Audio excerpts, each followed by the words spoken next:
الحمد لله رب العالمين والصلاة والسلام على أشرف الأنبياء والمرسلين سيدنا محمد وعلى آله وصحبه أجمعين. Order, the proper order. So he began with the most important and then followed that. وَلَا يَخُوضُ فِي فَنٍّ حَتَّى يَسْتَوْفِيَ الْفَنَّ الَّذِي قَبْلَهُ. And he shouldn't go into one knowledge without having a sound knowledge of the one that's a prerequisite to that knowledge. So just like at university, you have courses that have prerequisites. You can't take trigonometry until you've taken geometry. You can't take, thank you. You can't take algebra 2 until you've taken algebra 1.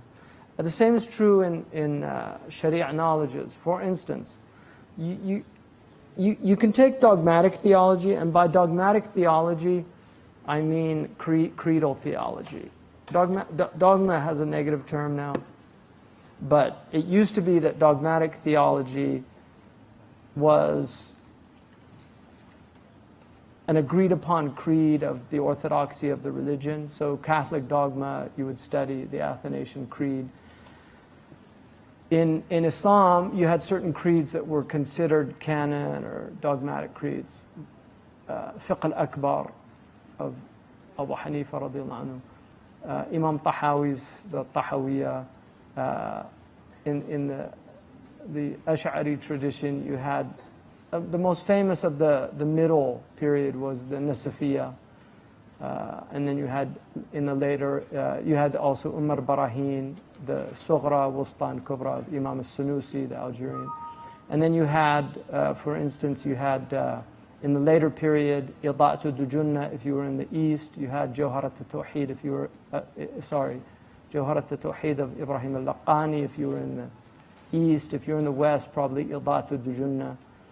And these were dogmatic creeds. Agreed upon, no debates. They would simply present the creed as it was. That doesn't need logic per se, although it would be useful to have it, especially when you're dealing with some of the commentaries definitely use logic. But when you do dialectical theology, when you get into serious kalam, it's a prerequisite. You have to have logic, mantiq.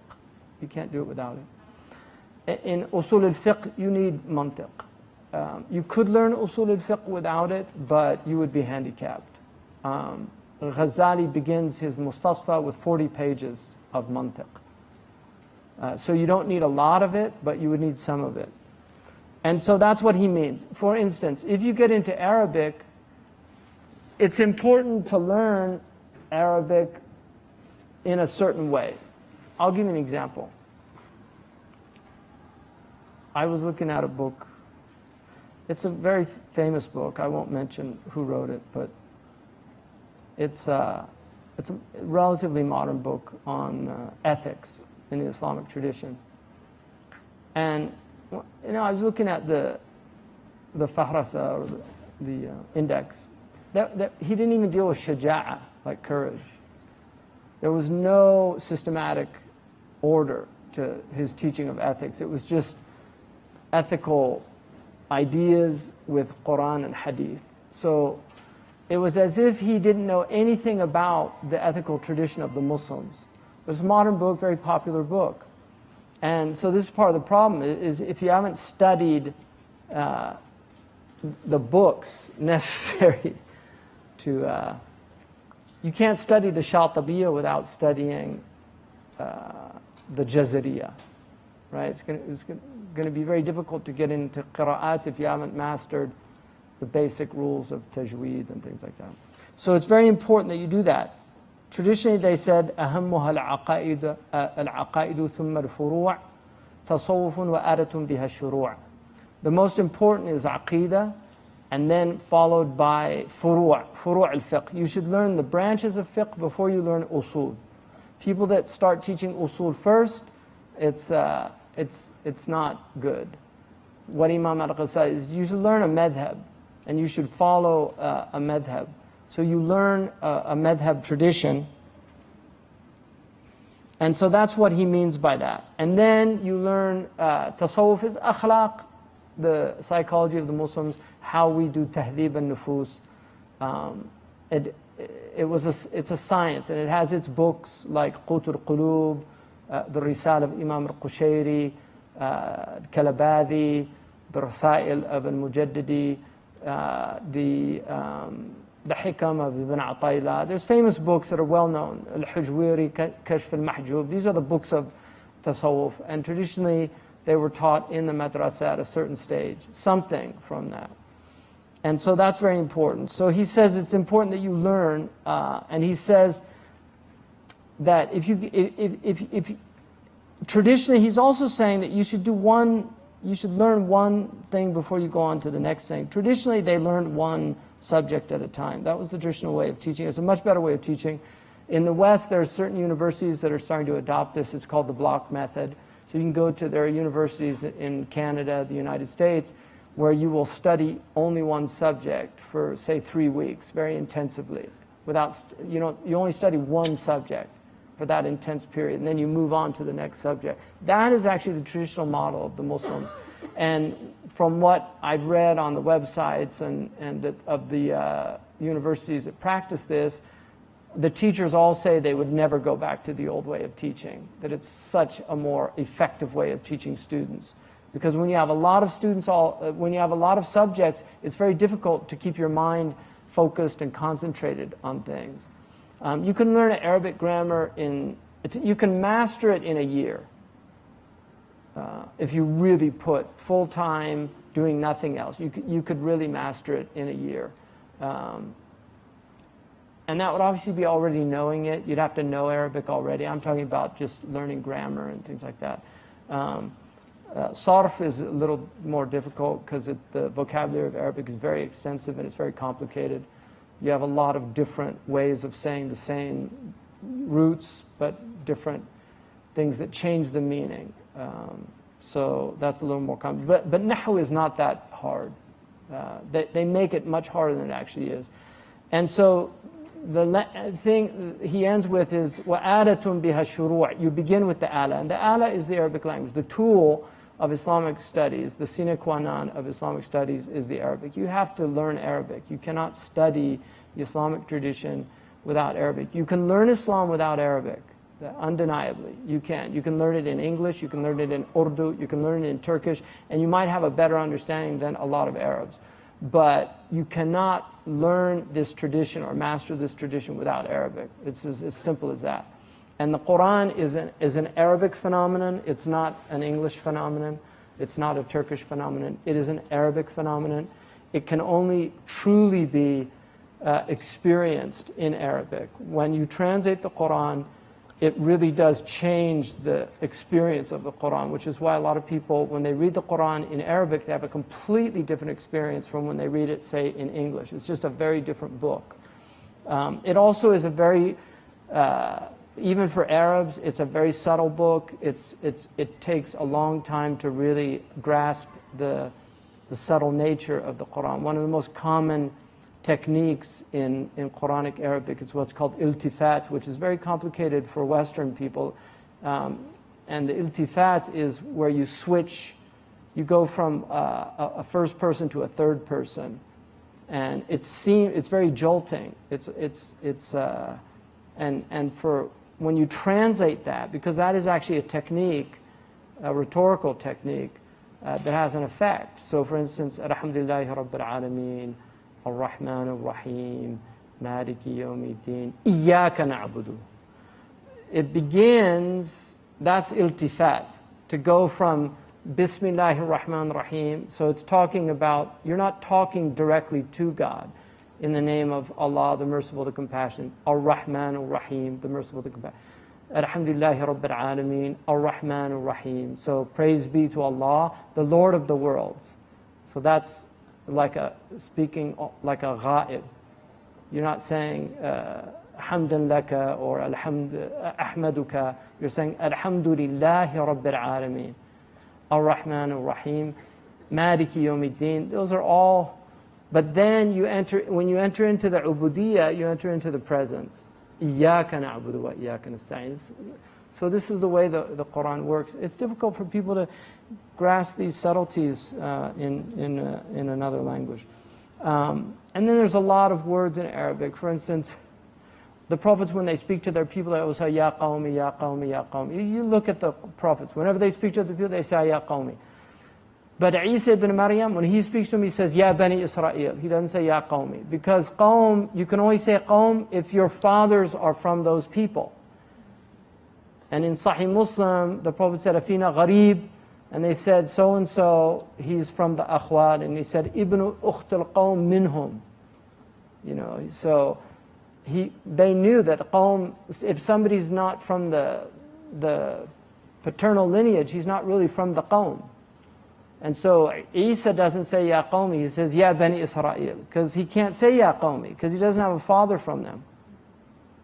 So that's something that you won't pick up in English. You have to know Arabic to do that. لا يسخر قوم من قوم ولا نساء من نساء. So it's qawm and nisa. There's two different things. The qawm are not the women. They're the male lineage. And that's why the Quran distinguishes with the qawm. Don't let the males make fun of other males, and don't let the women make fun of other women, like that. So the eighth is أن يعرف السبب الذي به يدرك شرف العلوم. You should know the reason why a knowledge has distinction or honor. وأن ذلك يراد به شيئان. And there's two things that should be understood from that. شرف الثمرة, the distinction of the fruit of that knowledge. And then the second one is وَثَاقَةُ الدَّلِيلِ وَقُوَّتُهُ, is the soundness of the proof and its strength. So if you look, he says, look at religious knowledge and look at medicine. One of them, the fruit of which is eternal life. The other one is worldly life that is limited. So medicine deals with the health of the body, and the body is dissipating before our eyes. Religious sciences deal with the health of the soul, and the soul is eternal. One of the unique aspects of human consciousness is you never feel different. Your body feels different, but your consciousness doesn't age. So when you're 70 years old, when you're 90 years old, the consciousness, the experience of consciousness is the same. It doesn't age, because the soul does not age. It grows, it can mature, but it doesn't age like the body. It doesn't. So, and then he says, if you look at, for instance, mathematics or astronomy, he says mathematics is more distinct. It has a greater distinction. Why? Because of the soundness of its proofs. Because astronomy, a lot of it is conjecture, because we don't know, we can't go up out there. We don't really know what's going on out in these galaxies. We look at them, we can see them. Maybe they're there, maybe they're not there. We think we're there, right? Who knows? But mathematics, the proofs are very strong.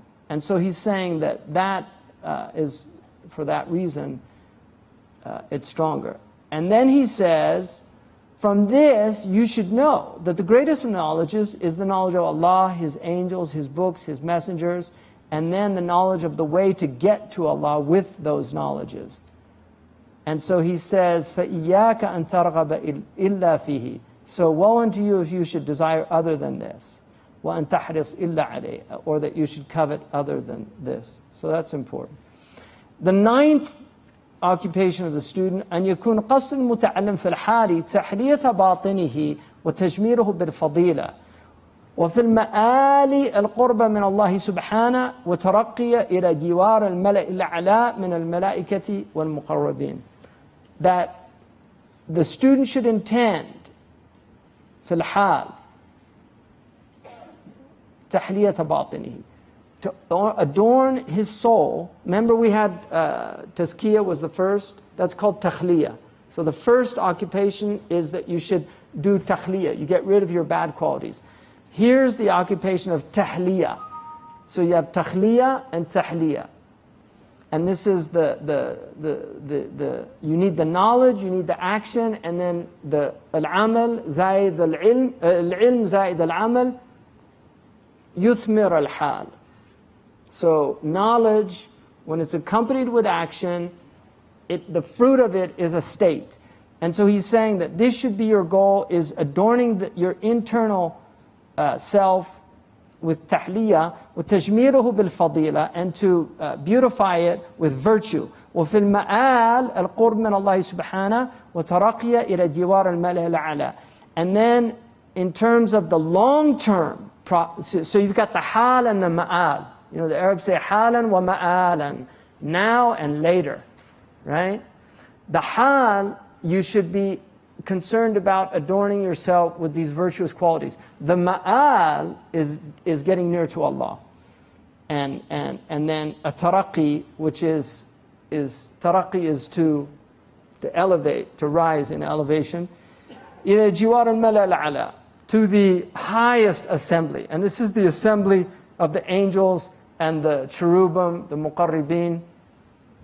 ولا يقصد به الرياسة والمال والجاه وممارات السفهاء ومباهاة الأقران. He should not intend leadership or wealth or stature or arguing with fools or vying with your peers to outdo them. If this is what you have made your goal, then this is not ilm al-akhirah. So you have to see that that's trying to learn fatwas and nahu and lugha and all these things for dunya. And he said that that's a problem. Now, here's something really important, okay? لا تفهمن من غلونا في الثناء على علم الآخرة تهجين هذه العلوم. Do not assume, because of our exaggeration in praising the knowledge of the afterlife, that we are in any way belittling or dismissing these outward knowledges. فالمتكفلون بالعلوم كالمتكفلين بالثغور والمرابطين بها والغزاة المجاهدين. Those people that are preserving these knowledges, they are like those that are protecting the boundaries of the Islamic lands, the murabitin, the mujahideen, the ghuzat and the mujahideen fi sabilillah.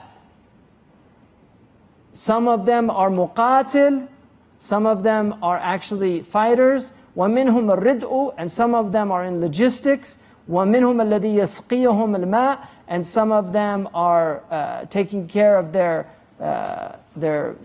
bringing them water and things like that. وَمِنْهُمْ الَّذِي يَحْفَظُ دَوَابَّهُمْ وَيَتَعَهَّدُهَا. Some of them are taking care of the animals. Today it would be the machinery. وَلَا يَنْفَكُّ وَاحِدٌ مِّنْهُمْ عَنْ أَجْرٍ إِذَا كَانَ قَصْدُهُ عِلَىٰ كَلِمَةِ اللَّهِ.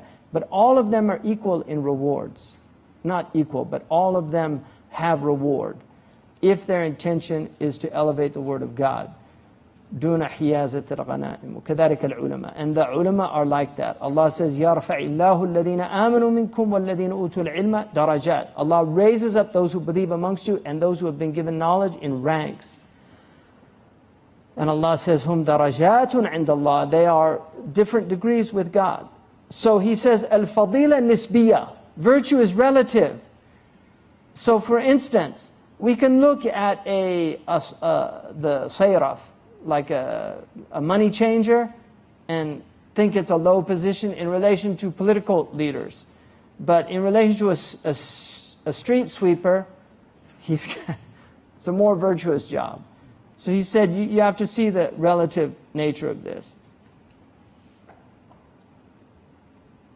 But don't think also that the one who has a low rank has no dignity, or something like that. And then he says the highest rank is the prophets, and then the awliya, and then the ulama ar-rasikhin fil ilm, and then the salihin. And all of them have these differences in degrees. So you can have a street sweeper who's a wali of God, and you can have a king who's odious to God.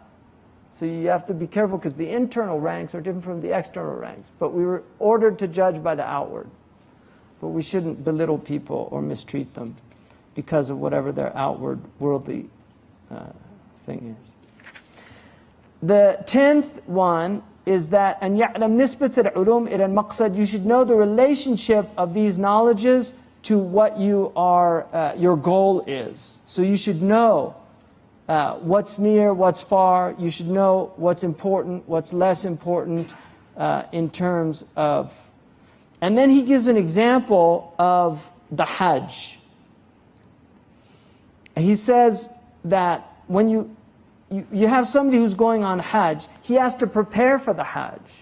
So he gets, for instance, he gets zad, his food, his drink. He needs his satchel to carry things. He needs his dabba, his horse or camel, whatever he's going to use now, airplane, car, plane ticket. So he has all of that aspect. And then he has what he's going to take with him, his luggage. And then he also has to learn things. But then he has to set out on the journey. So he's saying that this is also similar, that you have to learn certain knowledges to set out on the journey. If you don't have those knowledges, you shouldn't be setting out on the journey yet. And so the same is true with these knowledges. And so he said the suluk, mufaraqat al-watan bitawajjuh lil-Ka'bah, there's manazil, there's different stages. And so he said that, like that knowledge. And then he says al-Uloom are 3 stages. Just like you have the preparation for Hajj, the actual journey, and then the actual Hajj. So he gives 3 stages. He says also knowledge is like that. He's using the analogy of your journey to the outward house of God in terms of your journey to the inward house of God.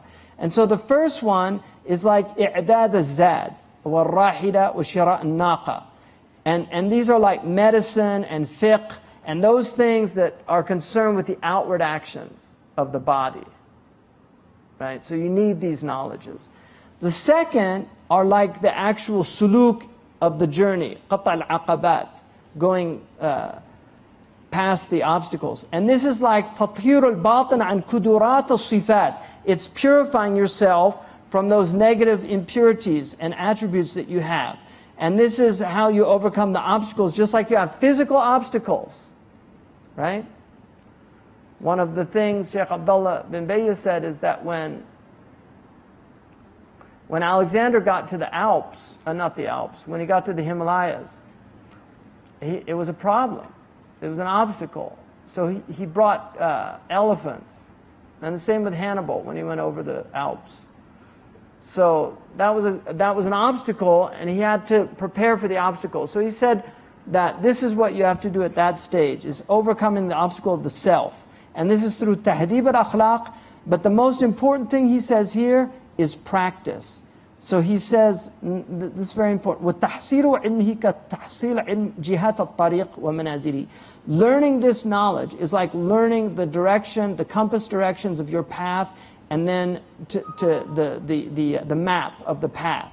وَكَمَا لَا يُغْنِي عِلْمَ الْمَنَازِلِ طُرُقَ الْبَوَادِ دُونَ السُّلُوكِ. And just like this knowledge of the maps is not going to benefit you unless you actually go out on the journey.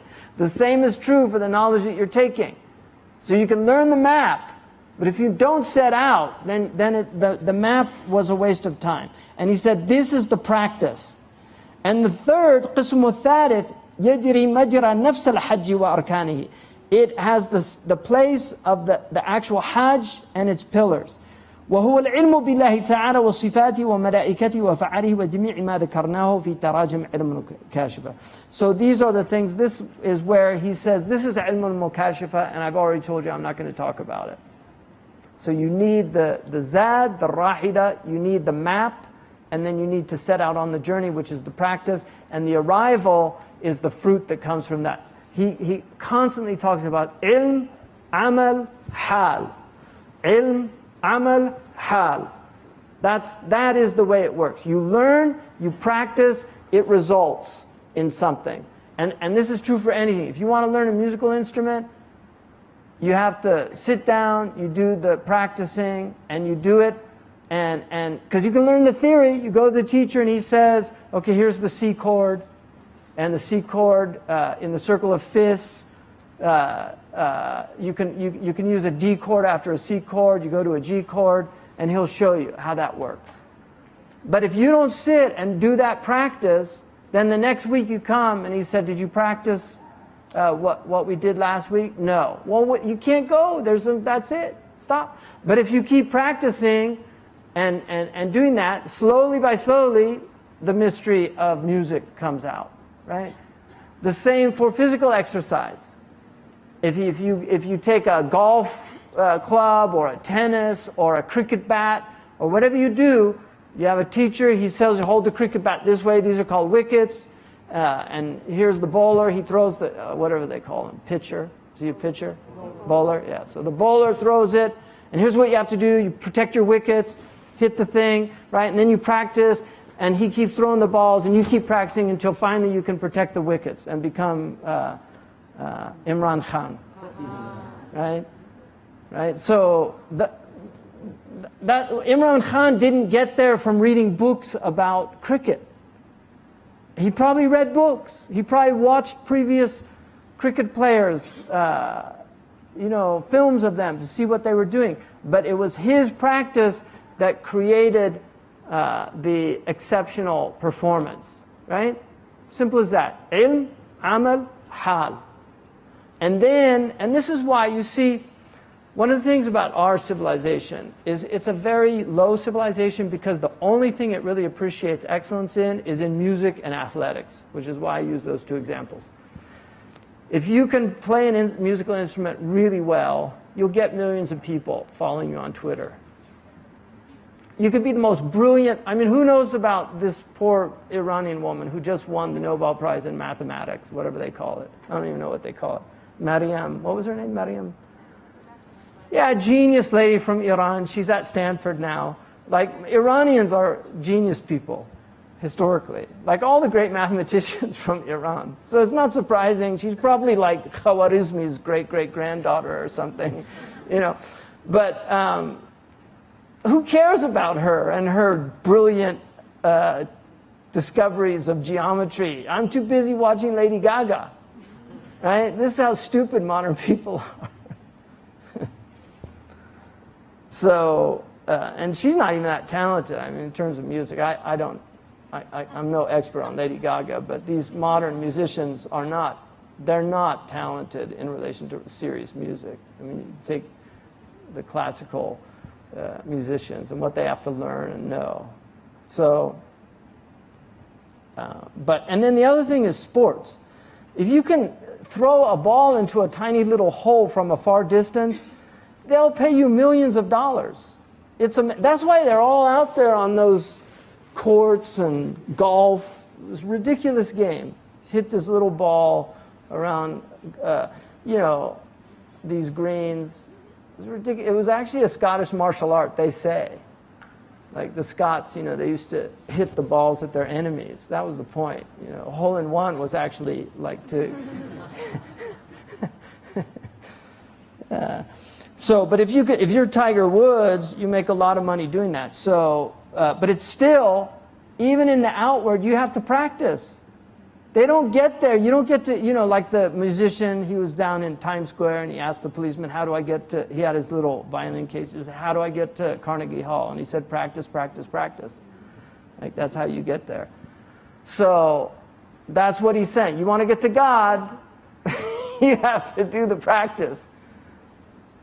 Because just like people are amazed at people that do a lot of practice in dunya things, ovations, that's praise.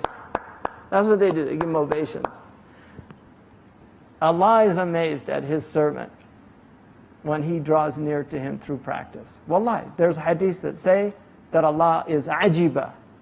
Ajiba rabbuka. Allah was amazed at what you did last night. Those people the two Ansaris that pretended to eat while their guest was eating. They turned out the lights, pretended to eat while their guest was eating. The next day they saw the Prophet ﷺ, and he said, Allah was amazed at what you did. Because that's practice. And so you get God's ovation. You get the thana of God. He's the one who praises you. And then on Yawm al-Qiyamah, he elevates you in front of his mala, where you get the reward. Just like they have Oscars in dunya for all these worldly things that people do. Allah has these things. This is all metaphor for what's to come.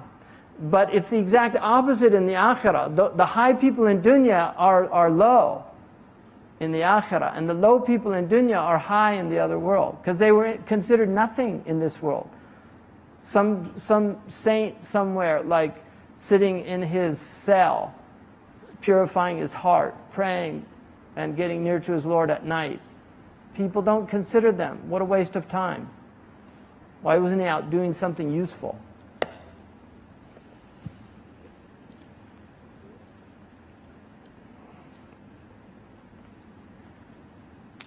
Now, another thing that I find really fascinating is, see, Imam Ghazali, who knows Maslow's hierarchy of needs? Yeah, a lot of you studied that, huh?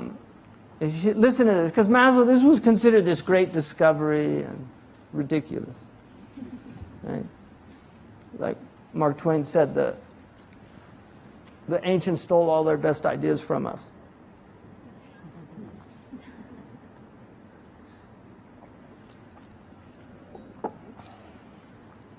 Know with absolute certainty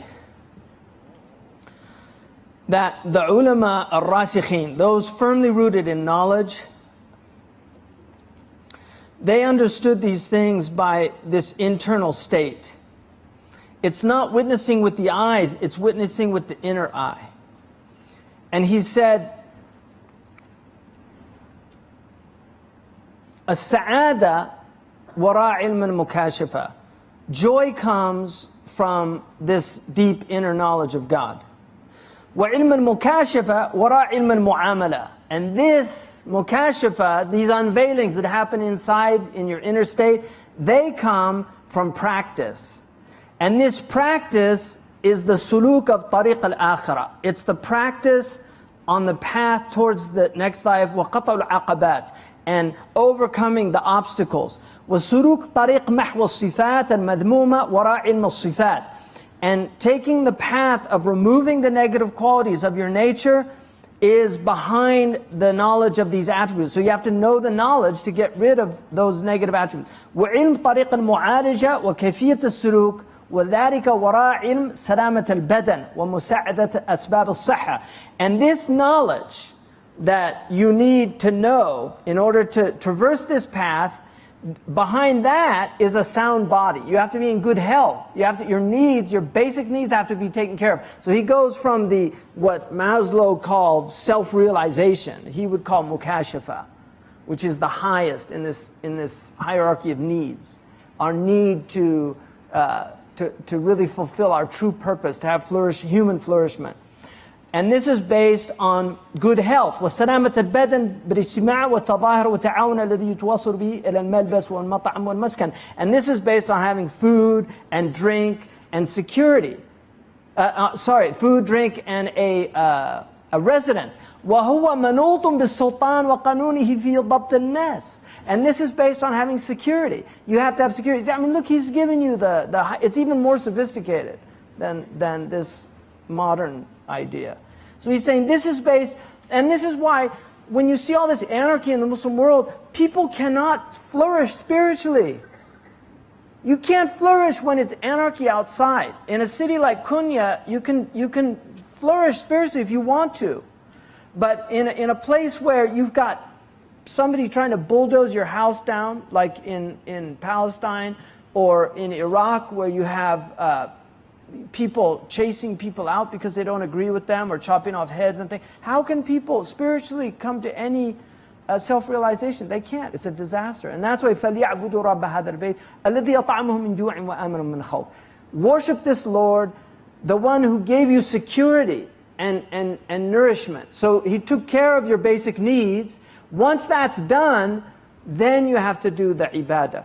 If that's not done, how can you do the ibadah? How can you do it with the intent and the purpose and the way that it was meant to be done? And then he said, and if you say, again, he's always preempting his critics, if you say, how dare you make fiqh and medicine equal to the provision and the beast on the Hajj? He said, السعي إلى الله لينال قربه هو القلب دون البدن. that the one going to God to get the nearness to God is the heart, not the body. وَلَسْتُ أَعْنِي بِالْقَلْبِ اللَّحْمَ الْمَحْسُوسِ. And I don't mean by the heart this physical lump of flesh. بَلْ هُوَ سِرٌّ مِنْ أَسْرَارِ اللَّهِ. This is a secret among the secrets of God. لَا يُدْرِكُ الْحِسِّ. The sensorium can never understand it. لطيفة من لطائفه تارة يعبر عنه بالروح وتارة بالنفس المطمئنة. Sometimes it's a subtle thing from God's subtleties. Sometimes we call it the ruh, the spirit.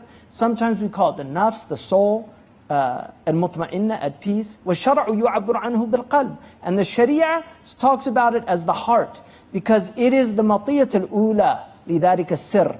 This is the vehicle to that secret. بواسطته صار جميع البدن مطية وآلة لتلك اللطيفة. And by its means, the entire body becomes the vehicle and the tool by which we get to this subtle quality, the reality. كشف الغطاء عن ذلك السر من علم المكاشفة. So this is how you get to this. And he says, يَسَلُونَكَ عَنِ الرُّوحِ قُلِ الرُّوحُ مِنْ أَمْرِ رَبِّي. They ask you about the ruh. Say the ruh is from the amr of my Lord. Now listen to what he says. وَكُلُّ الْمَخْلُوقَاتِ مَنْسُوبَةٌ إِلَى اللَّهِ تَعَالَى وَلَكِنَّ نِسْبَتُهُ أَشْرَفُ مِنْ نِسْبَةِ سَائِرِ عَطَاءِ الْبَدَنِ فَلِلَّهِ الْخَلْقُ وَالْأَمْرُ جَمِيعًا وَالْأَمْرُ أَعْلَى مِنَ الْخَلْقِ وهذه الجوهرة النفيسة الحاملة لأمانة الله تعالى المتقدمة بهذه الرتبة على السماوات والأراضين والجبال إذ أبين أن يحملنها وأشفقن منها هي من عالم الأمر ولا تفهم من هذا تعريضا بقدمه فالقائل بقدم الأرواح مغرور جاهل لا يدري ما يقول فلنقبض عنان البيان عن هذا الفن فهو وراء ما نحن بصدده. It's a beautiful statement. He says all of the creation is attributed to Allah, but its relationship in terms of its honor and distinction is the most dignified and distinct of all of the aspects of the human, the body. فَلِلَّهِ الْخَلْقُ وَالْأَمْرُ جَمِيعًا. Allah has creation and the amr, both of them. But the amr is higher than the creation. So when Allah says the ruh is from the amr of God, what He's saying is this is the highest thing that I have made from my makhluqat. And then He said it is a subtle essence that carries the amana of God, this sacred trust of Allah subhanahu wa ta'ala. And it's over the heavens and the earth and the mountains. All who refused to carry it, they were overwhelmed by it and feared it. And for that reason, it's from alam al-amr. It's from the world of His affair. And then He says, but do not understand from this that I am in any way insinuating that the ruh is eternal, pre-eternal. In other words, it has qidam. We know it has azal. This is what's called ev-eternal in Western theology. Something that has a beginning but no end. So the soul has a beginning but no end. So he's saying the soul is not like God. God had no beginning, God has no end. هو الأول والآخر. First without beginning, الأول بلا ابتداء والآخر بلا انتهاء. He's the first without beginning and the last without end. The ruh has a beginning, which is that it was created by Allah, by amr. Kun fayakun. And then he says, so we'll stop here. فَلْنَقْبِضْ. We're going to take hold of the reins. He said, I'm pulling back here. عِنَان الْبَيَانِ. I'm pulling back on the reins of expression. Because this is not the point of this book. Like, I'm not going to delve into these things here. وَالْمَقْصُودَ أَنَّ هَذِي اللَّطِيفَةِ هِيَ السَّعْيَ إِلَى قُرْبِ الرَّبِّ. The point of this subtle quality of the soul is that it goes towards Allah subhanahu wa ta'ala. فَكُلُّ عِلْمٍ مَقْصَدُهُ مَصْرَحَةُ الْبَدَنِ. Every knowledge, the benefit of which is bodily, it is from the benefits of this vehicle to God. And you should know, وَلَا يَخْفَى أَنَّ الطِّبَّ كَذَلِكَ. Medicine is from that. قد يحتاج إليه في حفظ الصحة على البدن, because we need medicine sometimes to protect the health of the body.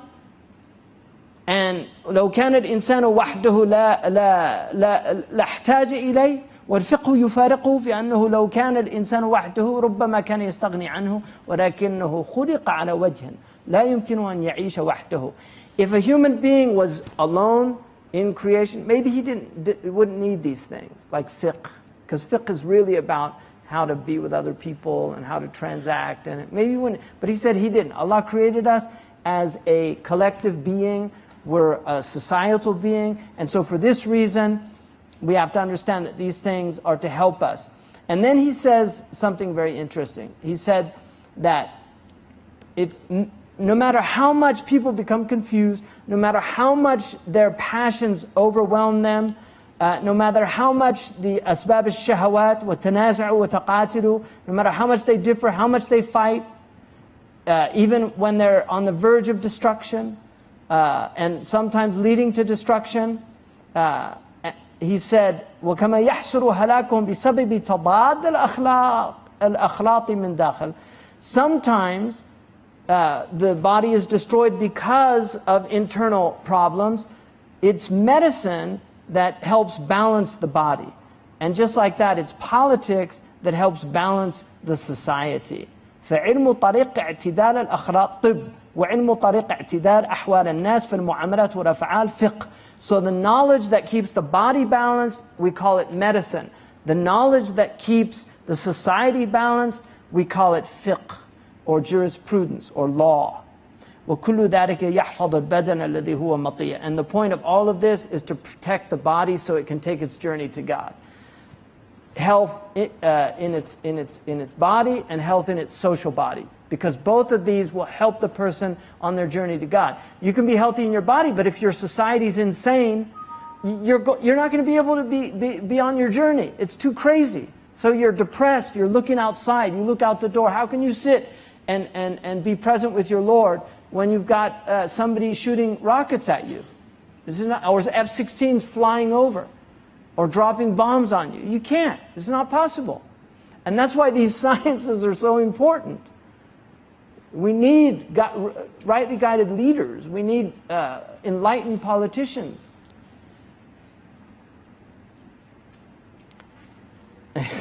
This is فالمتجرد لعلم الفقه والطب إذا لم يجاهد نفسه لم يصلح قلبه. But if all you're concerned about is law and medicine, and you don't fight yourself, the heart will never, لم يصلح قلبه. He'll never be able to fix his heart. It's like the one who he wants to buy the camel and the alaf of the camel, the fodder, وشراء الراوية and وخرزها, and buy the water carrier and stitch it. إذا لم يسلك بادية الحج والمستغرق عمره في دقائق الكلمات, if he doesn't ever set out on the journey, and he spends his life wasting his life in these subtle words or reading all of these books about fiqh, spending his life reading about the journey, he said it's the same. It's a person who never takes the journey has wasted his life.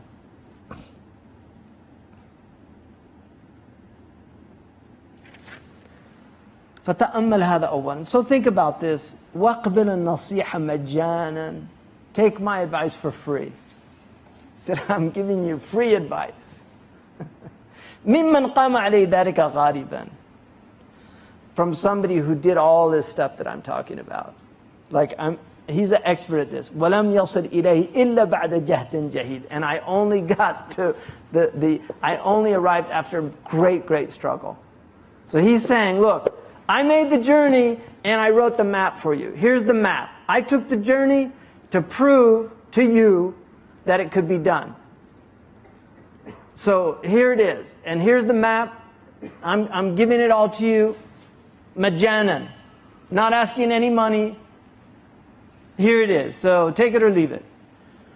Now, this is the toughest part for me. Bayan wada'if al-murshad al-mu'allim. So now he's going to talk about teachers. Right?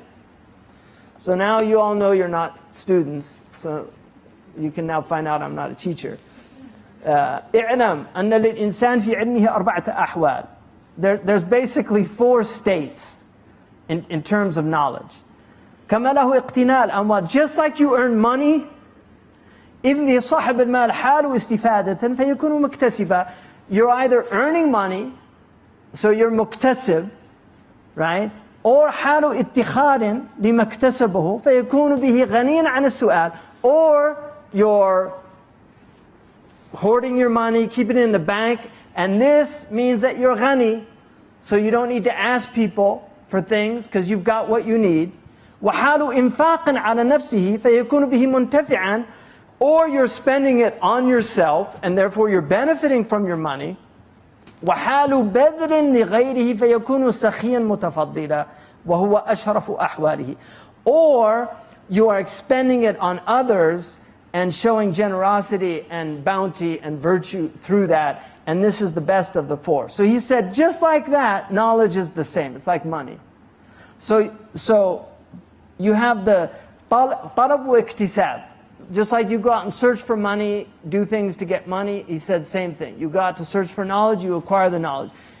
And then حال تحصيل يغني عن السؤال. You get to a point where you don't need to ask people anymore because you know. If you know how to pray, you don't have to ask somebody, how many arkan of the prayer? What do I do when I do this? I think I made a mistake on the sunnah. Do I have to do sahu or not? If you learned your fiqh, أغنيت نفسك عن السؤال, that you don't need to ask people, right? So just like a rich man doesn't need to go out and ask people for money, a person who's learned doesn't need to go out. So then he says that وحال تحصيل يغني عن السؤال وحال استبصار وهو تفكر في المحصل والتمتع به. And then also, once you have knowledge, you can actually reflect, and that knowledge begins to benefit you personally. So it has an effect on you. You look at things differently, you understand things differently. And then also you start to teach it, tabsir, and that's the best of these. فمن علم ما عمل فمن علم وعمل وعلم فهو الذي يدعى عظيما في ملكوت السماء. So the one who learns, who acts according to his knowledge, and who teaches that knowledge, he is called great in the heavens. He's called great in the ملكوت السماء. فإنه كالشمس, he's like a sun, تضيء لغيرها وهي مضيئة في نفسها. It gives light to others, but it itself is illuminated. وكالمسك الذي يطيب غيره وطيب. Like musk, that it's pure in itself, it has a beautiful scent, and it gives beautiful scent to others. And then he says, and the one who teaches but doesn't act, he's like a notebook. Benefits others, but it's of no benefit to himself, right? Allah subhanahu wa ta'ala says that they're like the one كَمَثَلَ الْحِمَارِ يَحْمِلُ أَسْفَارًا, like a donkey that carries the books of knowledge on its back but doesn't benefit from it. بئس مثل. And then he said, كَالْمِسَنْ, like the whetstone. The misan is the mishhad, like you make sharpen the knife with it. Like a misan, الَّذِي يَشْحَدُ غَيْرُهُ وَلَا يَقْطَعُ. So it sharpens something, but it doesn't cut itself. The whetstone is dull. So that's a scholar that doesn't act. He's like a whetstone. وَالْإِبْرَةِ الَّتِي تَكْسُ غَيْرَهَا وَهِيَ عَارِيَةٌ. Or like the ibra that stitches something else, but itself is naked. وَذُبَالَةَ الْمِصْبَاحِ تُضِيءُ لِغَيْرِهَا وَهِيَ تَحْتَرِقُ. Or like the wick of a lamp, you know, the old-fashioned lamps, that it lights for others, but it itself burns itself up.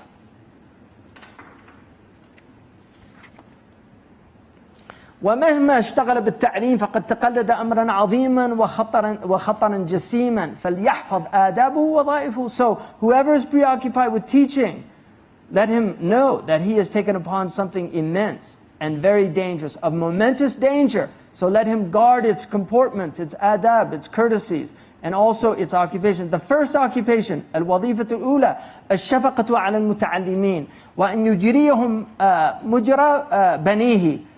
The first one is that he's compassionate with the students and he should consider them like his children. The Prophet ﷺ said, إِنَّمَا أَنَا لَكُمْ مِثْلَ الْوَالِدِ لِوَلِدِهِ. I am like a father to his child. فَإِنَّ قَصْدُهُ إِذْ إِنْقَاذَهُم مِّن نَارِ الْآخِرَةِ. Because his intention is to save you from the fire of the next life, just as the father here, or the parent here, the mother, will attempt to save you from the fire of the dunya. So the mother, I was with one of the mothers tonight, and the child got right next to the curb, and she grabbed the child, pulled it back. Why? Because the instinct is to protect the child. Even though the child wasn't in danger, there's still the instinct is maybe they'll get into danger. This is the way the prophets are with humans. They see them literally about to enter a fire, and they're trying to grab them and pull them back with their wa'd, with their irshad. And the same way for the teachers that know, if they really have that knowledge and they know what this thing means and what this is about and what human beings are in. They want to save people, they want to help, they want to chop off their heads, they want to save their heads. They want to help them.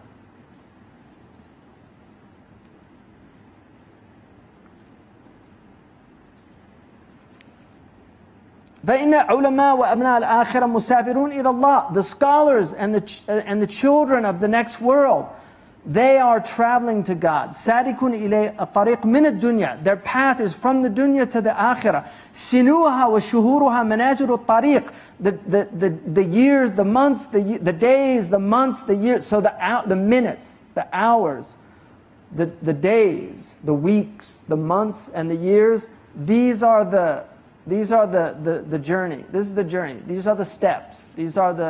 Every breath is a step towards the akhirah. And so you have to have compassion for people. One of the most interesting things, because I do a lot of traveling, and what I've noticed over the years of traveling, people are incredibly well behaved when they travel. It's actually quite rare. When you're at airports, people really are on their best behavior. It's very interesting. Maybe in some Muslim countries a little different, but anyway, where I am, I know Muslims get a little impatient. Things don't work. The buses are horrible in the Muslim world. Like, you have to fight to get on a bus in a lot of places. But generally, people are really, Muslims are actually quite good on Hajj. If you look on Hajj, because they remember it's a spiritual journey, and you can remind them, Sallu ala nabi, Udkur Allah, people say that and then they kind of come back. But generally, when people are on a journey, they're actually well behaved at airports. And if somebody gets rude and upset, people really get upset about it. I've seen this many times. When one person starts getting upset or giving the lady a hard time at the counter, other people get upset. And people will come up to her afterwards and apologize. And she'll be like, no, I know, people get stressed out and things like that. But there's something very interesting. What he's saying is, this is a journey. وَالتَّرَافُقْ فِي الطَّرِيقِ بَيْنَ الْمُسَافِرِينَ إِلَى الْأَمْصَارِ سَبَبَ التَّوَادُ وَالتَّحَابُ. This kindness that you show to fellow travelers, this is what engenders love. Just being kind to fellow travelers. Because we're all on this journey together. Everyone, we're all going to die. Everybody, we're all going to die. We don't know when. We have a general idea. If you're 20, you might live to be 70, 80, even maybe 90. These days, maybe even 100. But it's going to max out. 120, maybe. And most people, you get to a certain age and you're kind of looking forward to the thing coming to a close. My mother told me my mother's 94 this year, and she was at a, and she's been sick for the last 5 years, but alhamdulillah, she's been doing well. But she was at a grocery store, and there was another older lady there. And they were looking at all these horrible magazines they have, at the counter as you're checking out. There's all these magazines. And the lady looked at the magazine, and then she looked at my mom, and she just said, "Aren't you glad we're on our way out?" Because it's just getting so weird. My mother grew up in a very different world. When she was born, there was an Ottoman caliph. People forget that. There's people alive today when there was an Ottoman caliph. But it was a very different world. People generally had courtesy. It wasn't all this anger. Generally, people were actually quite, even when I was younger, much younger, there was a lot more just basic courtesy. People are much ruder today. It's nice to be in a place like Turkey where you still see a lot of courtesy. It's really nice. Right? You agree? It's different, isn't it, from where you grew up? Yeah. Because we have, you know, Sarah was in America and she's been here, and that's what she told me. It's really nice. It's nice to see normal people that don't have purple hair and tattoos all over the bones out of their noses, and, you know, taking soap suds or whatever they call them, eating other people's noses and things like that. Right? I mean, the demons have just come out in full force. So he's saying, you know, we should just take care of each other on this journey. وَالْعَادِلُونَ إِلَى طَلَبِ الرِّيَاسَةِ بِالْعُلُومِ خَارِجُونَ عَنْ مُوجِبِ قَوْلِهِ تَعَالَى. If you're seeking positions of power and influence and all these things, where are you from? إِنَّمَا الْمُؤْمِنُونَ إِخْوَةً. The believers are brothers, you know, fraternity, brothers and sisters. إِخْوَة is brothers and sisters. الْأَخِلَّاءُ يَوْمَئِذٍ بَعْضُهُمْ لِبَعْضٍ عَدُوٌّ إِلَّا الْمُتَّقِينَ.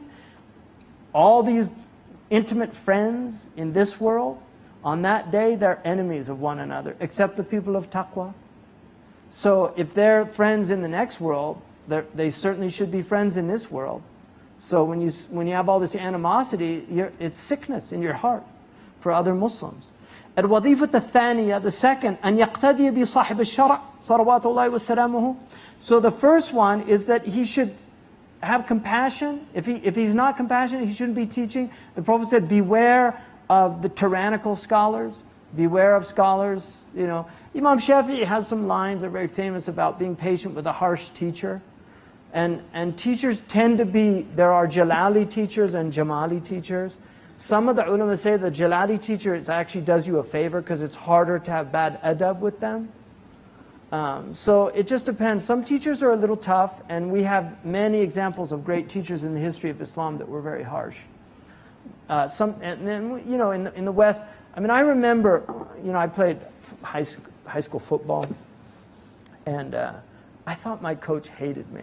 He was just so hard on me. I literally thought he hated me. And I saw him, you know, like a year after I got out of high school, I saw him. And he said, hey, how you doing? And Mr. Jackson.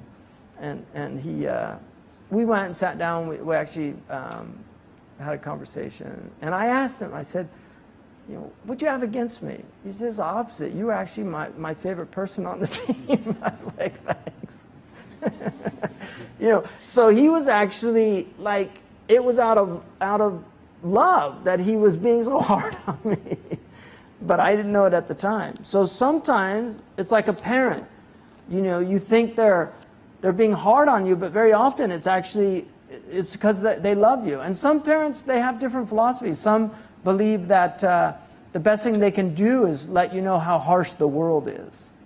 That to cuddle you and comfort you too much is actually doing you a great disservice, because when you get outside of the house and realize how brutal the world actually is, you haven't been prepared for it, and then you're too sensitive. And that's why traditionally women were protected from the world, because their sensitivity is important for humanization of people. That if the women go out into the world and become desensitized, then where is the rahmah in the world? That's what's happened to all these modern women working and becoming like men. Even the tone of their voice has gone down a couple octaves.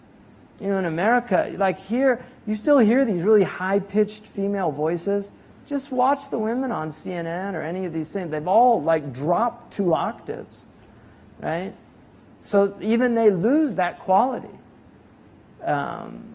You know, and politicians, it's very difficult for female politicians, because when they give their speeches, they have to be very careful about getting into that shrill, a high-pitched. They actually consciously are aware of that, because it's inappropriate for a woman traditionally to do that. Like men can do that in speeches and things like that, but when a woman does that, it has a different effect. And this again gets back to polarity and this complete lack of acceptance that there are serious biological differences between these two aspects of the same species. That men and women are different, right? Martians and Venetians, whatever you want to call it, there's different ways of looking at it, but, brain sex is worth, there are several books that have been done on this, just about these differences between estrogen, between Pitocin, between testosterone, the effects that these have on us. You give women testosterone and they start behaving like men. They even grow hair on their chest, right? You give men estrogen, they start behaving like women, right? And one of the things about modern men becoming more and more effeminate, there's a lot of estrogen mimickers out there. We don't know what's going on. There's so many plastics in the environment, and things are happening. Men are developing breasts now and things like this. I mean, it's very common now. Even they found that in the natural world, birds are getting fatter, and animals are actually getting fatter in the natural world. They're seeing this. So we don't know what these plastics that are estrogen mimickers are being put in, because women are meant to have more fat than men on their bodies. So there's a lot of things happening that we don't fully understand that are going on. But anyway, I don't know how I got onto that. So الوظيفة الثانية أن يقتدى بصاحب الشرع, أن يقتدي بصاحب الشرع, that he seriously follows the Prophet ﷺ, and the most important thing is that they don't charge money for their knowledge. That's what he says. فَلَا يَطُبُ عَلَى إِفَاضَةِ الْعِلْمِ أَجْرًا وَلَا يَقْصِدُ بِهَا جَزَاءً وَلَا شُكْرًا لَا نُرِيدُ مِنْكُمْ جَزَاءً وَلَا شُكُورًا إِنَّمَا نُطْعِمُكُمْ لِوَجْهِ اللَّهِ. If you're feeding food that strengthens the body for the sake of God, how much more important is it than for the food of the soul should be for the sake of Allah subhanahu wa ta'ala. بَلْ يُعَلِّمُ لِوَجْهِ اللَّهِ وَطَالَمَ لِلتَّقَرُّبُ إِلَيْهِ وَلَا يَرَى لِنَفْسِهِ مَنَّةً عَلَيْهِمْ. They shouldn't see themselves over them. They should see that they're actually giving them a great gift, because they're able to give that knowledge back and then plant it for the next generation. So this is very important. And there's big debates about taking, the ulama debated about taking money for teaching the Quran and things like that. And the early ulama were generally opposed to it. As time passed, when you get into complex societies, it's not as easy as these earlier societies. They become more difficult. So the ulama gave permission for the imam to take a ratib, for the mu'adhin, from the awqaf, and things like this. So, but generally, people should not be charged in terms of schools and things like that. One of the things that Zaytuna, that we want to do, and we've talked about this with Imam Zayd, and I have talked a lot about this, is that the students, it's on merit that they get in, and then we have always scholarships for the students. Almost all the students are on full scholarship anyway. But that's a goal, because that is our tradition. Students should not be charged. One of the things like coming here, obviously there's expenses and everything like this, but it's a non-profit. Nobody's making money. Aisha, she doesn't take a dime from what she does. All these volunteers are not taking any money. We're not getting paid. I'm not getting paid to teach you here. I mean, you can talk to Aisha about it. Some of the teachers get honorarium, which helps them, but they don't ask for it. None of them ask for it. So, but coming here costs money. People complain about it. They say it's not Deen intensive, it's Deen expensive. But that's why we're trying to offer it out there for people so that they can go online and see it. But things are expensive. Look around. Look at what it costs to do this stuff, to keep it going. It's not easy. People think that people make money off these things, and try it. See for yourself. There's no. Anyway, Allah knows that. So I'm just, all those people that say that stuff, it's just hasanat they're giving other people from their hasanat, because they're backbiting without any knowledge, about it. So that's fine. They can do it. It's fine. Marhaban.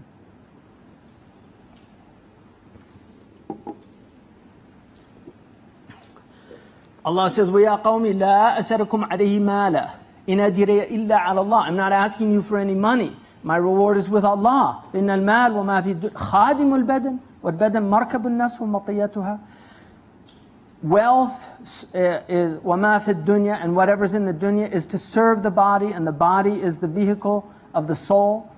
وَالْمَخْدُومُ هُوَ الْعِلْمُ, and what is serviced is knowledge. إِذْ بِهِ شَرَفُ النَّاسِ, because by it the soul is honored. فَمَنْ طَلَبَ بِالْعِلْمِ الْمَالِ كَانَ كَمَنْ مَسَحَ أَسْفَلَ مَدَاسِهِ وَنَعْلِهِ بِمَحَاسِنِهِ لِيُنَظِّفُهُ.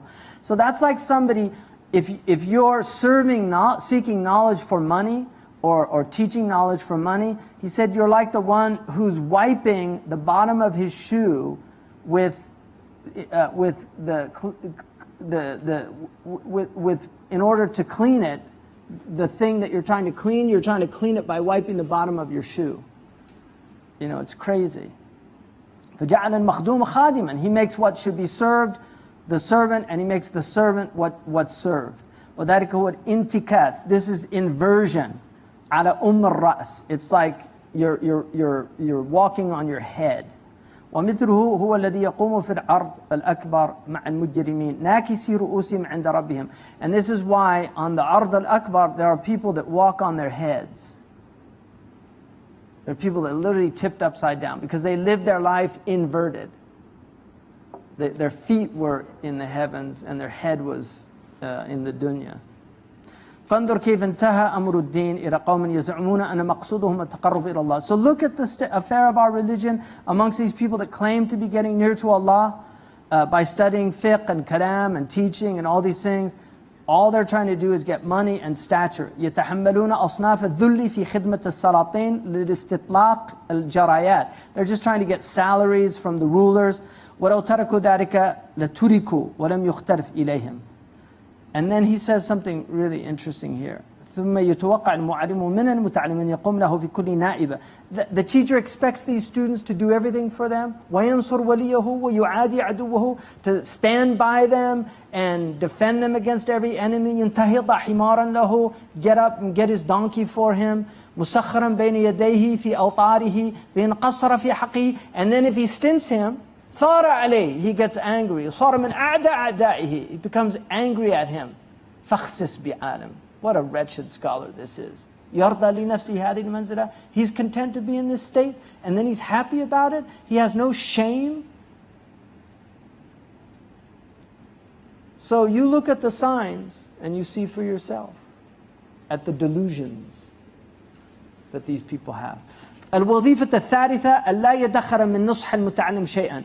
He should not stint on giving sincere advice to the student. He should warn him and help him on his path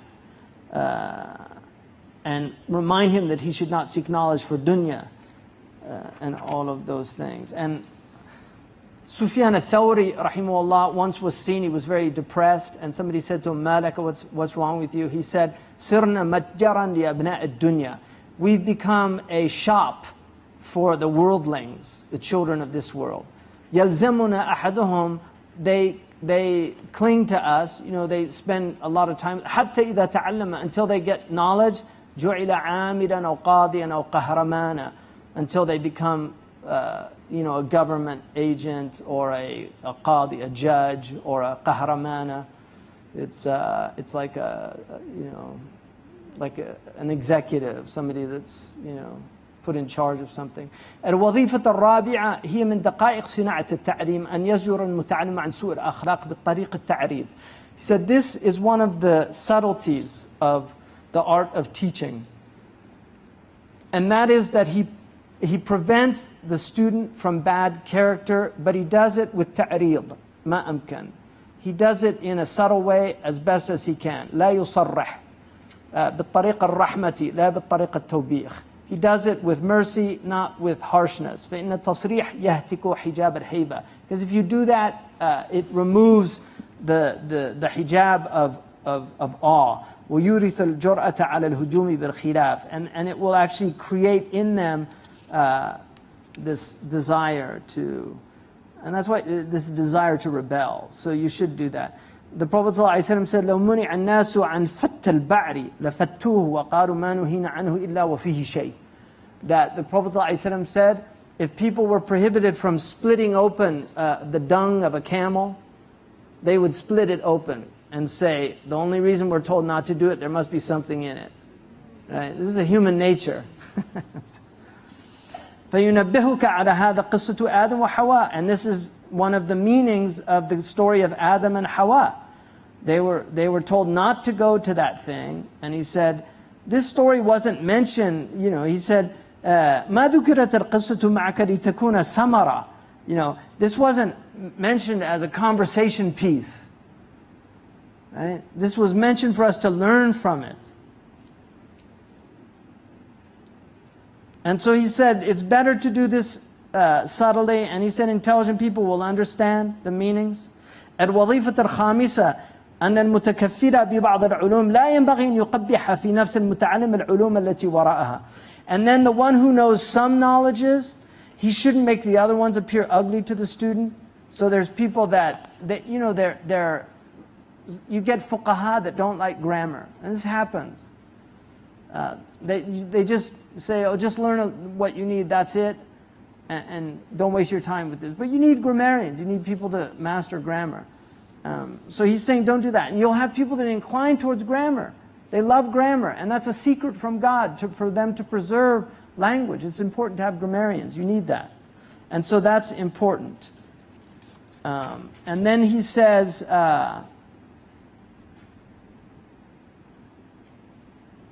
الوظيفة السادسة أن يقتصر بالمتعلم على قدر فهمه.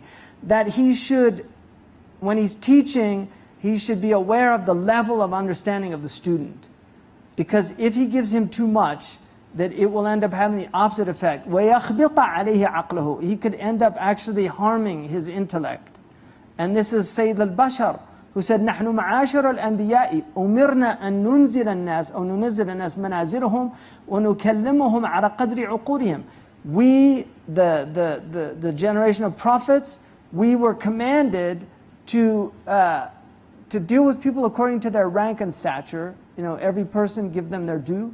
And he said, and to speak to people at the level of their intelligence, their على قدر عقولهم. Not to go iron that. فَلْيُبُثْ إِلَيَ الْحَقِيقَ إِذَا عَلِمَ أَنَّهُ يَسْتَقِلُ بِفَهْمِهَا. So he can tell him things if he knows that he can understand it. And the Prophet ﷺ said, مَا أَحَدٌ يُحَدِّثُ قَوْمًا بِحَدِيثٍ لَا تَبْلُغُ عُقُولُهُم إِلَّا كَانَ فِتْنَةً عَلَى بَعْضِهِمْ. Nobody will talk to people with words that their intellects cannot comprehend, except it will be a fitna for some of them. And unfortunately, one of the problems today is the internet. So you're getting all these different people, and they misunderstand things because a lot of people don't know language anymore. They don't know, for instance, conditional sentences.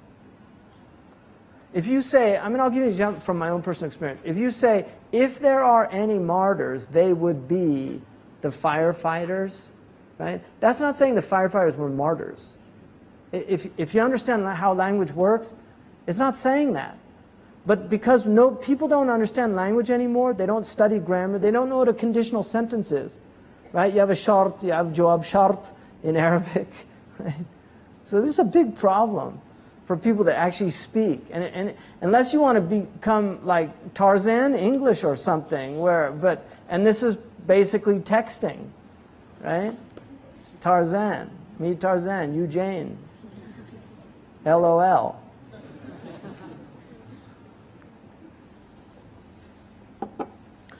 Bismillah. Does anybody know what wiki means? It's short for what I know is. So strange, huh?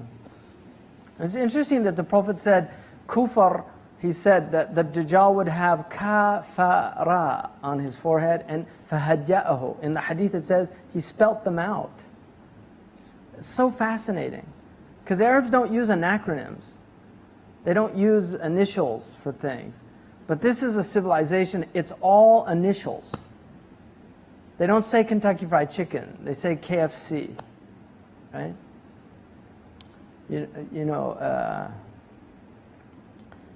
We should have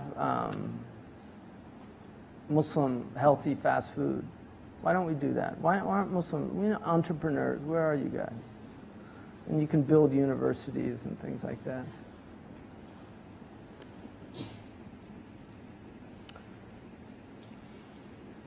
What time is it? How much more time? 15 minutes? Okay.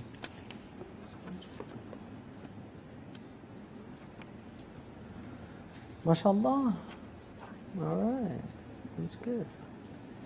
So the sixth occupation of the teacher, أن يقتصر بالمتعلم على قدر فهمه. Okay, so we did that. Isa alayhi salam said, and this is from the Injil, he quotes the Injil a lot, and لا تعلق الجوهر في أعناق الخنازير فإن الحكمة خير من الجوهر ومن كرهها فهو شر من الخنازير. So he says, don't throw, in the gospel it says, don't throw the pearls to swine. So he's here, he said, don't put jewels around the necks of pigs, because wisdom is better than a pearl or a jewel, and the one that doesn't like it is worse than a pig. So don't give wisdom to people that don't want it. ولذلك قيل كل لكل عبد بمعيار عقله. Weigh people according to the standard of their intellect. وزن له بميزان فهمه حتى تسلم منه وينتفع بك, so that you're free from them and they can benefit from you. وإلا وقع الإنكار لتفاوت المعيار. Otherwise, they're going to condemn you because they didn't understand that there's different standards. Some of the ulama were asked about something and they didn't answer. This is Imam Malik. And the man said, أما سمعت رسول الله صلى الله عليه وسلم قال من كتم علما نافعا جاء يوم القيامة ملجما بلجام من النار.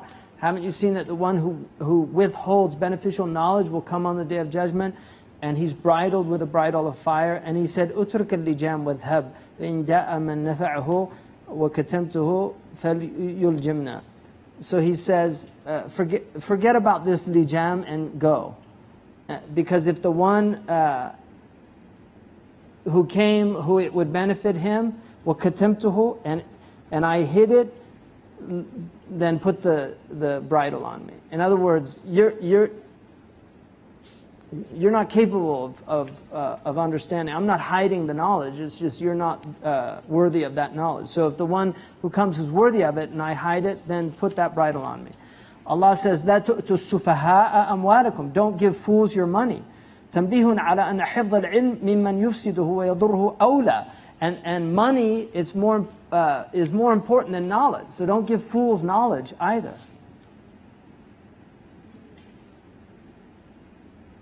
And then the seventh is أن المتعلم القاصر ينبغي أن يلقى إليه الجلي اللائق به ولا يذكر له أن وراء هذا تدقيقا وهو يدخره عنه.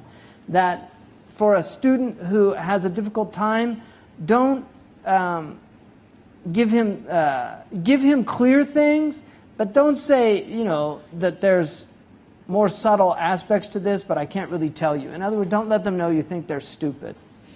Because هذا يفتر رغبته. This will wear him out. It'll exhaust him, make him lazy. He'll lose his himma. ويشوش عليه قلبه, and it'll just cloudy his heart. ويهمل البخل به عنه, and then he'll think bad thoughts about you that you're just withholding from him, because he said every idiot thinks he's smart. So, and he said أضعفهم عقلا هو أفرحهم بكمال عقله. The people with the weakest intellects are often the people that think that they have the best ones. So, it's a problem. وبهذا يعلم أن من تقيد من العوام بقيد الشرع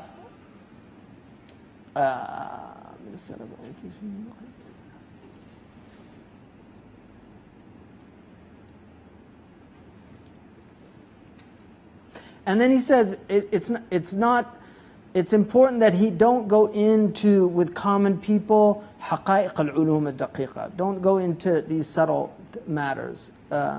Give them what they need to know. تعليم الأمانة في الصناعة. Teach them to be trustworthy in their craft or their art. So he's talking about vocational people, that simple people that aren't scholastic by nature. And the world, look, the world, Allah designed the world in a way that there's going to be garbage men. There's going to be welders. There's going to be auto mechanics. There's going to be, there has to be, and that's the hikmah of Allah. So but everybody has their path to God. And the simplest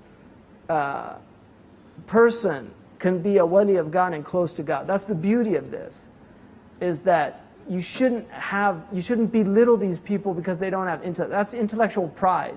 Because first of all, intellect is a gift from God. If God gave you a bigger portion than other people have, that's from Allah. And if you see it as from yourself, then you're a fool. So Robert Frost has a beautiful poem. You know, if you should rise from somewhere, from nowhere up to somewhere, from being nobody up to being somebody, be sure to keep repeating to yourself, you owe it to an arbitrary God, whose mercy to you rather than to others won't bear too critical examination. Stay unassuming, if for lack of license to wear the uniform of who you are, you should be tempted to make up for it with a subordinating look or tone. Right? So be careful. He's warning you about, you know, if you have gifts or if you're put into positions of stature or power, be very careful, because it's that wheel of fortune. You know, you're up there, and for whatever reasons, there's other people that are probably more worthy of you, but for whatever reasons, God put you there. Don't get deluded by it. Beware of coming too much to the surface and using for apparel what was meant to be the curtain of the inmost soul. Don't be shallow people, be deep people. So that's important. And he was somebody that learned this bitterly, you know, because he was such a genius. He was just a brilliant man. And so he admits that he had that intellectual arrogance, but he overcame it. It's one of his greatness. And then he says, at Wadifa Thamina, the 8th one, is that أن يكون المعلم عاملا بعلمه, he should act according to his knowledge. Don't let his words be belied by his actions. He said, actions يدرك بالبصائر والعمل يدرك بالأبصار. Ilm is discerned by the inner eye, but action is discerned by the outer eye, so people can see it. They can see whether you're actually acting according to your knowledge. And so he says you should do that. And then he says, مثلا معلم المرشد من المستشهد مثل النقش من الطين والعود من الظل فكيف ينتقش الطين بما لا نقش فيه ومتى استوى الظل والعود أعوج. You know, he said the likeness of a teacher and the student is like putting an imprint into clay, or the shadow that's cast from the stick. So how can the clay be impressed if ولا نقش فيه, if there's nothing impacting it? ومتى استوى الظل والعود أعوج. And how can a shadow be straight if the stick is crooked, right? وَلِذَلِكَ قِيلَ, and for that reason it's been said, لَا تَنْهَ عَنْ خُلُقٍ وَتَأْتِيَ مِثْلُهُ عَارٌ عَلَيْكِ إِذَا فَعَلْتَ عَظِيمُ. Don't forbid people to do something and you yourself do it. Shame on you. If you do that, it's a enormity. And Allah says, أَتَأْمُرُونَ النَّاسَ بِالْبِرِّ وَتَنْسَوْنَ أَنفُسَكُمْ. Do you command people to righteousness and you forget your own souls? وَلِذَلِكَ كَانَ وِزْرُ الْعَالِمِ فِي مَعَاصِيهِ أَكْبَرَ مِنْ وِزْرِ الْجَهْلِ. And for that reason, the sin of the scholar in his disobedience is greater than the sin of the ignorant one. إِذْ لَا يَزِلُّ بِزَلَّتِهِ عَالَمٌ كَثِيرٌ. Because when an ignorant person stumbles, the world doesn't stumble with him, because nobody follows him. But when the alim, the scholar stumbles, the world stumbles with him, because a lot of people follow him. مَنْ سَنَّ سُنَّةً سَيِّئَةً فَعَلَيْهِ وِزْرُهَا. If you put forward a sunnah, a bad practice, then you have the sin of anybody that acts according to it. وَلِذَلِكَ قَالَ عَلِيٌّ قَسَمَ ظَهْرِي رَجُلَانِ. 2 people have broken my back. عَالِمٌ مُتَهَتِّكٌ, a shameless scholar, وَجَاهِلٌ مُتَنَسِّكٌ, and a ignorant worshipper. فَالْجَهْلُ يَغُرُّ النَّاسِ بِتَنَسُّكِهِ. The ignorant one deludes people because of his devotion, and the alim puts people off because of his foulness. Wallahu a'lam. And unfortunately, there's a lot of people are so alienated from religion because of the abuses that have occurred in religion. A lot of people just totally put off by religion because they're so sick of these hypocrites. You know, people that they're screaming about family values and then they're in some hotel room with a prostitute and things like that. These are the type of things that just happen on a regular basis in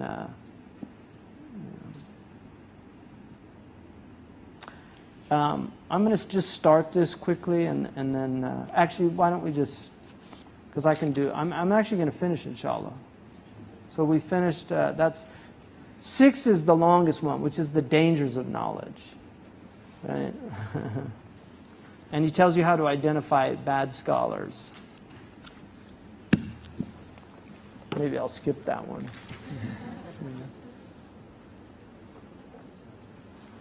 Alhamdulillah. Any questions? You mentioned that knowledge should not be associated with a fee. Having worked many years in Islamic programming curricula where students are charged, how should we reconcile what Imam Ghazali says? The best way to do it is to never, and this has been our practice, never turn away anybody from lack of money. That should be very clear, that if people cannot afford to pay, because there are expenses that go to things, rooms are rented, things, you know, there's materials made, all these things. You have to pay teachers now. So these are reality. This is definitely the ideal. What he's saying is the ideal. Historically, you know, you had patrons who were patrons of scholars, and so they would actually support the scholar. Imam Malik had patrons. So he didn't have to charge any money because there were people that were actually supporting his teaching. That traditionally was what happened. Now that's far less than it used to be. I mean, there's still people, alhamdulillah, that are patrons, but generally it's not like it used to be. So that's what I would say, is that people should never, and that should be made clear to people if they can't afford it. A gifting model is also good. That's what Sandala uses, a gifting model, where people gift, and if they can't, then, you know, they should get it. But you know, we're in a, especially those of us in the West, where people do have discretionary income, they can afford to support programs. But if they can't, inner city people that really do struggle with things, they shouldn't have that difficulty, and there should definitely be programs, and there should be materials provided for those peoples. How can we protect our intentions from being polluted by the love of position and ostentation? Well, yeah, that's a difficult one. It's something you have to struggle with in yourself. The nafs inclines towards those. Hubb riyasa, according to the ulama, and we'll do that when we get to wa'alam anna ra's al-afati wa'alam anna ra's hadhihi al-afati hubb al-riyasati wa tarh al-ati. You know, the foundation of all these diseases of the heart is love of leadership, love of position, love of stature, and procrastination. That's what Ibn Ashur says. And they say that in the books of the Qawm, they say the last thing to leave the hearts of sincere people is love of leadership. Because it's that love of leadership that drives the person. If they have that kind of drive, they want to be outstrippers. So Allah put that in people for a reason, but you have to work on it and purify it. But it's there for a reason. If it wasn't there, there wouldn't be vying. وَفِي ذَلِكَ فَلْيَتَنَافَسَ الْمُتَنَافِسُونَ. Munafasa is part of the human nature. Sayyidina Umar always tried to outdo Abu Bakr. At a certain point, he finally gave up. You know, when he brought half his wealth, Abu Bakr brought all his wealth. He said, I know I can't outdo him. Will you clarify, please clarify, the start should be purification of the heart. However, we should not start with tasawwuf. I thought tasawwuf's goal is purification of the heart. Well, what you're failing to see the intention and the science. What he said was that when you begin, the purpose of learning these things should be to purify your heart. But you have to learn your basic practices like tahara and salah. So you have to learn the fard ain. But your niyyah in learning it should be to get close to your Lord through purifying your heart. But the learning that science is after you've completed the aqidah so that's the difference. Maslow's hierarchy is largely fulfilled in our modern times. We have the basics taken care of for many in developed countries, especially in the West. Many have their social needs met too. Then what keeps people from achieving self-actualization? Well, I mean, I'm not totally convinced of that. I think true security doesn't really exist in the West. I think people have a lot of anxieties about safety and well-being. The food certainly is horrible. They've got really harmful food. A lot of the foods they're eating are poisonous. I mean, processed foods are just poison. They're just consuming poison. So I'm not totally